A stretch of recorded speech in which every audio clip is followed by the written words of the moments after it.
Hi, everyone. How is your day going? I hope it's going beautifully. All right. I'm Diana Rankin, and we've got a message this week from Phillip about mask wearers versus non mask wearers here in the middle of the COVID 19 pandemic. So, we're going to get to that, but I want to first of all say welcome, everyone. And I want to say we will also get our message for everyone from one of my books as soon as we answer the question, The Master's Book of Answers by Phillip. And for those of you who aren't familiar, we just opened any page, and each page is a different wisdom. So we just open and flip through and get a message. So we'll get that too from my spirit guide, Phillip. But first, we take your questions from the viewers, and you can put them in the comments below. You can email them to me. My email address is below. But these are general questions that will be of interest to everyone. Those of you who have personal questions and would like a session with me, you can learn about how to do that. You can just give me a call. Everything is listed on my website, and that's just simply my name, www.dianarankin.com, and you'll be able to reach me. Hello, Vivian. It's from Canada. Well, welcome. We're so glad to see you. We're on Eastern time, and it's the afternoon, just a few minutes after 1 o'clock. I'm going to try to come on at this time every week. So good to see you live. Thank you. And I bet it's a beautiful day here where I am in mid-Ohio. I think Canada's probably yesterday was very cold, so I'm sure you're getting some colder weather as well. I love Canada. It's a beautiful, beautiful country. Haven't been there for a while, but looking forward to start traveling again once this pandemic is cleared up. We will get to the monthly predictions this week. Sometime this week, we'll talk about the monthly predictions in another video, and we'll kind of look at, is this pandemic ever going to clear up? Because I know it's hard. It's hard. Okay, so here we go. The question, and it's kind of a long, involved question. So here we go. Masking has become a symbol. For anti-maskers, not wearing a mask has become their symbol of freedom. For people that wear masks, the mask has become a symbol of caring for themselves and others in the community. I keep hearing free society from both sides. It seems to me the anti-focus is on their definition of freedom and the free choice, hence the co-opting of my body, my choice. The maskers are focused on the society part of free society. Maskers interpret society as community and public health. It seems to me maskers see themselves as part of a group and believe they must do what's correct to help and protect the community or society. Is it possible for us to find common ground? Hello, Joanne. So good to see you. I'm always so excited to see people come live with me. So that's great. All right. So what we've just read is from the person who wrote our question. And it comes down to, is it possible for us to find common ground with these? Because the mask has become a symbol. All right. Phillip starts out by telling us a little bit about symbols, and then Phillip, he takes it to the next degree, the next level, before we finally actually get that yes or no answer or how to do it. So here we go. Humans have long held symbols as significant indicators of a belief. These symbols both unite and divide people. Those who accept a particular symbol as a symbol of truth are united against those who do not accept the same symbol as truth. Whether a mask or a cross or a snake or a garment or eclipse, ... The endless list of symbols will continue to divide people until all are willing to look beyond a symbol and recognize the truth of all beings. This evolution is taking place, but will not be in full recognition for some time. Those who are coming into Earth dimension at this time will be more aware of the evolution than those who have already than those who are already here, save for the very young. For those who have helped usher in this earth evolution, we thank you. We recognize, I found that really interesting that in spirit world, this great teacher I have, and in spirit world, those who help us thank us for the work that we're doing here in body to help this evolution or whatever it is, whatever that they happen to be thanking us for. Excuse me, my chair squeaks, doesn't it? Whatever they are choosing to thank us for, in this case, for the work we're doing, that we've done to usher in this evolution. And I will tell you, I'm 75, and November 11th, that will change up a year. It's hard to believe. But I have seen so much in my lifetime that I do believe in the changes because I have seen things take place. Yes, I am seeing a backward slide, but I also recognize while there's the pendulum, and I don't happen to have anything right in front of me that I can use as a pendulum. Well, I'll use a pen. How's that? But we'll pretend this is the pendulum. And the pendulum will swing like this, but it'll always swing high before it settles down into the center. Not the greatest pendulum, but you get the idea. And right now we're in that really rapid swing back and forth, and that energy is difficult. It's erratic and it's tough energy that we're living in. Some of the toughest I've lived through, but we're getting through it, and I'm seeing those breakthroughs, which are really exciting to me. So we're in some ways it feels like we're moving backwards. I recognize that, but in other ways we've made great progress. So the advantage of being old is we're able to recognize the cycles a little bit easier. Okay, this evolution. Okay, wait a minute. For those of you who have helped us in this earth evolution, we thank you. We recognize the hardships you have often endured. The chaos you experience at this time is the pus leaving the wound that will allow the wound to heal. This has been and will continue to be a difficult process. I want to explain what he's talking about. Some of you have seen me do this. What happens with either a personal wound or the world's wounds, we heal like this. We heal with leaving this, put the heels together and then pull the fingers, and there's this big wound, this big hole. And even though it may scab over up here, there's a pus underneath. And what has to happen is that wound has to be forced open, cut open. And then we have a lot of pus coming out, which is very painful. But look what we can do. We can now heal like this. And when we heal like this, that's permanent. That's a forever healing. That's not this where it's boiling underneath the surface. So what we're doing in our world right now is we've opened those wounds, the big wounds that we have, and we're healing them like this. Phillip goes on to say, as with all differences that are emotion based, as with all differences that are emotion based, such as religion or politics, the business of mask wearing is an emotional based issue. There is only one way to find common ground. To find common ground, first recognize the truth for all humans. There is a desire to be heard and to be respected, to be loved. This is true even for those humans whose conscious brain is unable to allow them to recognize this need. The spirit of all beings is love, regardless of the human expression. Too often in a discussion with another, it is for the purpose of persuading the other they are wrong and must convert to your belief. An exchange of this nature serves no purpose. The only way to hear one another over the disagreement of a belief and the symbol of that belief is to speak from a place of love and listen from a place of love.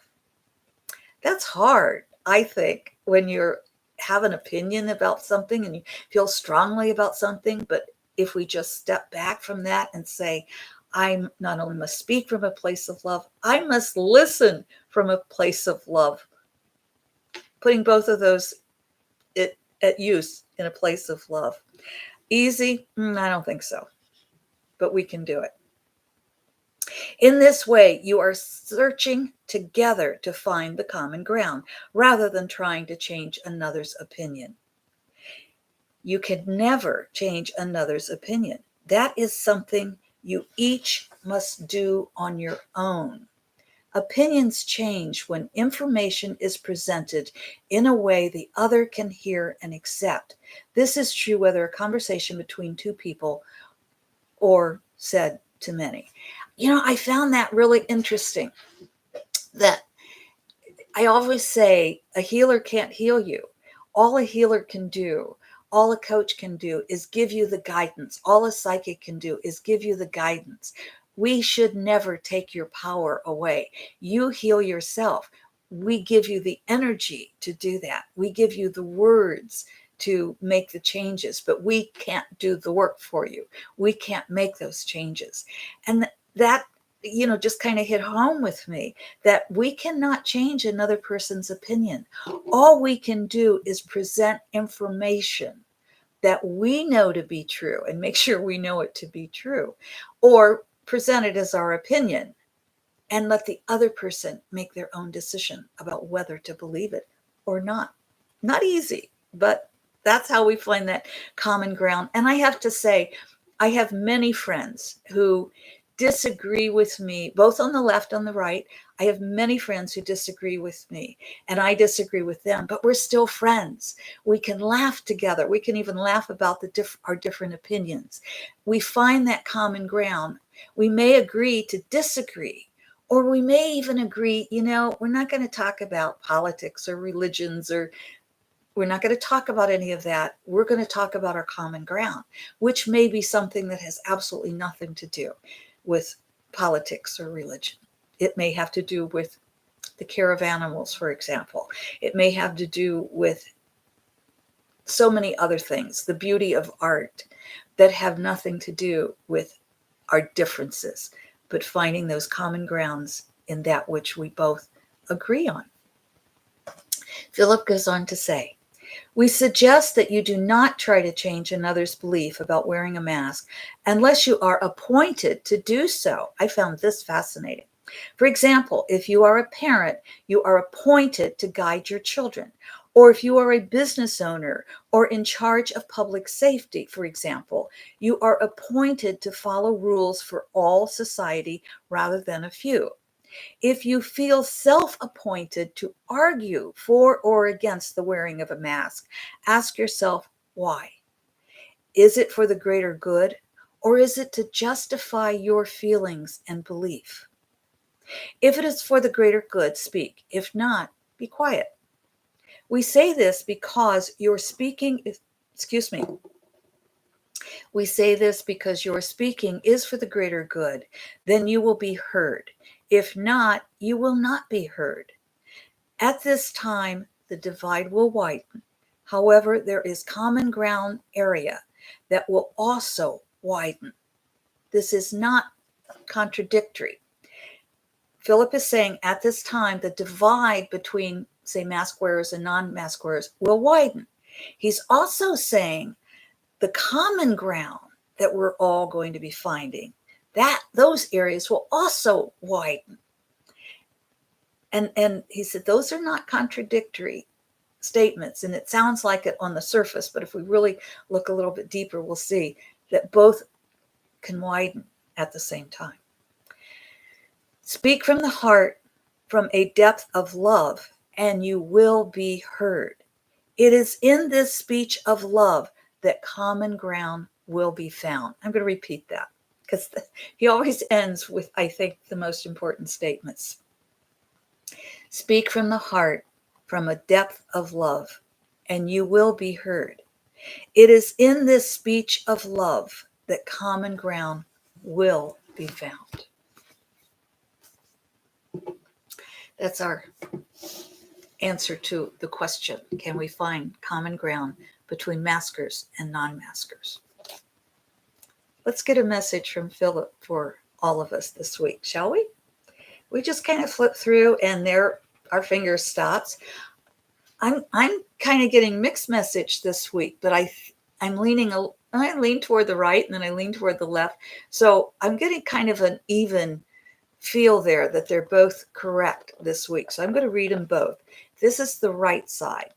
And it's interesting because usually I say one side specific, and if you got that, our intuition's in sync. If you were having a little, and then if you get the opposite, that's a message for you.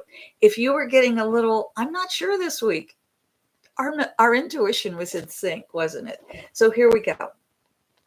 That which is obvious through your perception may not be obvious through another's. I love the way the messages in this book always correspond. And you saw, I just flipped through, but they always correspond to the question that one of you have asked and Philip's answered. I'd say this corresponds pretty well. That which is obvious through your perception may not be obvious through another. I always say when we look at all the differences, and I don't like to put things on a hierarchy that, somebody's up here and someone's down here, but I look at age and I say, at 75, almost 76, I've gained some wisdom that I didn't have at 20. I've gained a perspective that I didn't even have at 50 and certainly didn't have at 10. Now that's not to say 10-year-olds aren't wise. It's not to say 50-year-olds aren't wise, but there's life experiences give us different perspectives. And hopefully out of those perspectives, we gain a little wisdom. I look at that same way as souls. So there are older souls who have just been around, have traversed the life experience between what we call death and life in the earth plane and in the spirit world, and have been around through that cycle so many times that they have a wisdom that those who are newer souls just coming into the earth plane to experience the earth plane, that they haven't had the experience that the older souls have. So the older souls have a little wisdom that newer souls don't have. And that's not about one's, this isn't, oh, I'm an old soul, so listen to me. That's not at all what I'm talking about. But I'm talking about if you're a parent, you have some wisdom that your children or child don't have. The same way if we look at the bigger picture of the soul line. So that doesn't mean they haven't been to school and learned, and this person has. What it means is if we feel we have an answer or a companion, if we feel we've been around a little bit longer than someone else, let's have some understanding and compassion and help those who are newer learn. Let's not put them down and be angry with them. Let's help them learn. So remember, that which is obvious through your perception may not be obvious through another's. And the left side says, every action begins with a dream, but a dream without action remains only a dream. Every action begins with a dream, but a dream without action remains only a dream. Oh, my friends, what are your dreams? Put them into action. This is not, it's mainly a US thing, an American thing, that we want to know the whole picture. Excuse me. We want to know the whole big picture. And it doesn't work that way. We may know the dream only part. When I was a little girl, I wanted a magic wand to make the world right. That was my dream. And how was I ever going to do that? I had no idea. I knew it had to do with words. I knew it had to do with music. I love music, but I use words, I speak words, I write words. And we learn that first step. So I had to learn to write. I had to learn how to speak in front of people. I've had to learn how to use electronics. Every step that we take toward that big dream just brings it more into reality for us. So my magic wand has become bigger than I ever dreamed as a little girl when I had no idea what that meant. So you don't have to know what the bigger dream means. You don't even have to know the whole dream. And you certainly will not know all of the steps you have to take to reach it. But we all have that dream of greater love for ourselves and for others. Take those steps today to reach out for yourself and for others, to add more love to the world. And remember, love's a verb, an action verb. So take an action today, even if it's just a smile. And sometimes that smile will come back tenfold. All right, my friends, I love you all. I'm so grateful for Vivian and for Joanne being with me today. I'm so grateful for all of you who were not able to make it today live, but I will see you in the comments.